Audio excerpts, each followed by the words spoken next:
Michael here, and today we're looking at Psalms 8, specifically verse 1 for the exposition. Let's go ahead and look at Psalms 8, verse 1.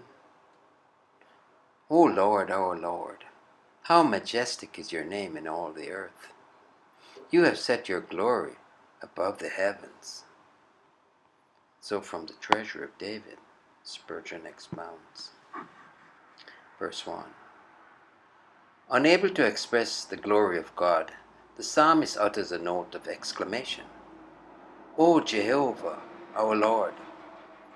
We need not wonder at this, for no heart can measure, no tongue can utter the half of the greatness of Jehovah.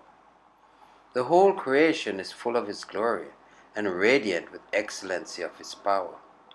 His goodness and His wisdom are manifested on every hand.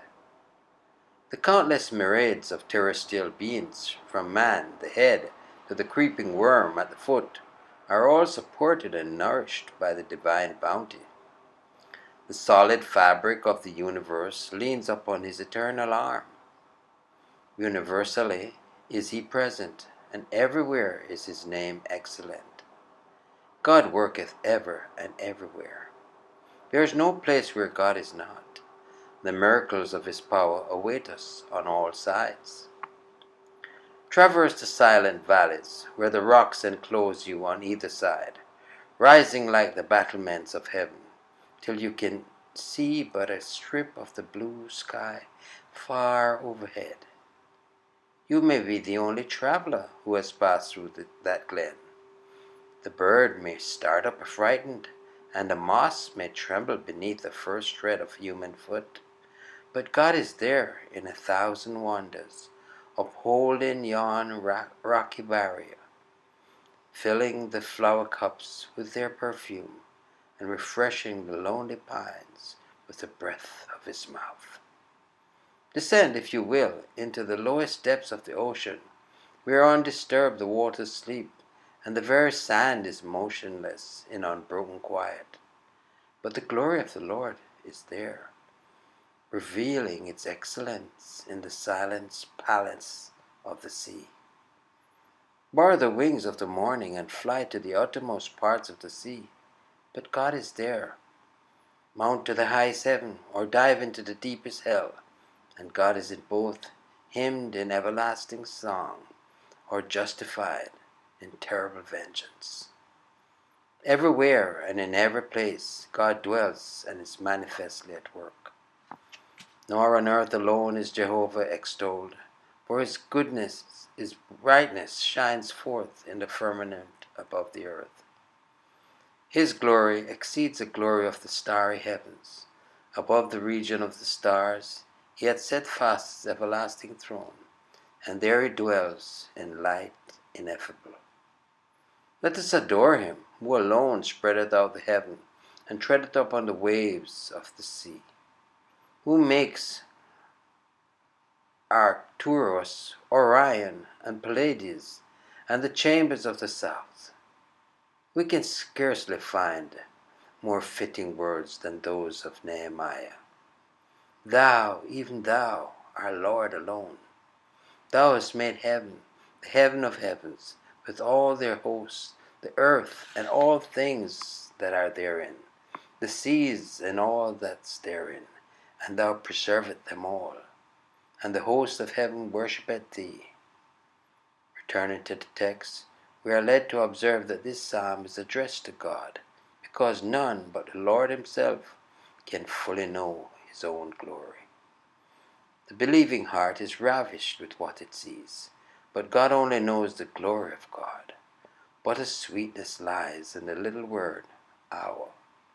How much is God's glory endeared to us when we consider our interest in Him as our Lord. How excellent is Thy name. No words can express that excellency, and therefore it is left as a note of exclamation. The very name of Jehovah is excellent. What must His person be? Note the fact that even the heavens cannot contain His glory. It is set above the heavens, since it is and ever must be too great for the creature to express. When wandering among the Alps, we felt that the Lord was infinitely greater than all his greatest works, and under that feeling, we roughly wrote these few lines. Yet in all, how great soe'er they be, we see not him, the glass is all too dense, and dark as else our earth-born eyes too dim. Yon Alps that lift their heads above the clouds, and hold familiar converse with the stars, are dust at which the balance trembleth not, compared with his divine immensity. The snow-crowned summits failed to set him forth, who dwelleth in eternity, and bears alone the name of High and Lofty One. Depths unfathomed are too shallow to express the wisdom and the knowledge of the Lord. The mirror of the creature has no space to bear the image of the infinite. This true, the Lord hath fairly writ his name, and set his seal upon creation's brow. But as the skilful potter must excel the vessel which he fashions on the wheel, even so, but in proportion greater far. Jehovah's self transcends his noblest works. Earth's ponderous wheels would break, her axles snap, if frightened with the load of deity. Space is too narrow for the Eternal's rest, and time too short a footstool for his throne. Eaton, avalanche, and thunder lack a voice to utter the full volume of his praise. Then how can I declare him? Where are words with which my glowing tongue may speak his name? Silent I bow, and humbly I adore. Back to verse 1, exposition indeed. How majestic is his name. Michael here, trust you enjoyed the meditation, declaring yet again, Jesus is Lord.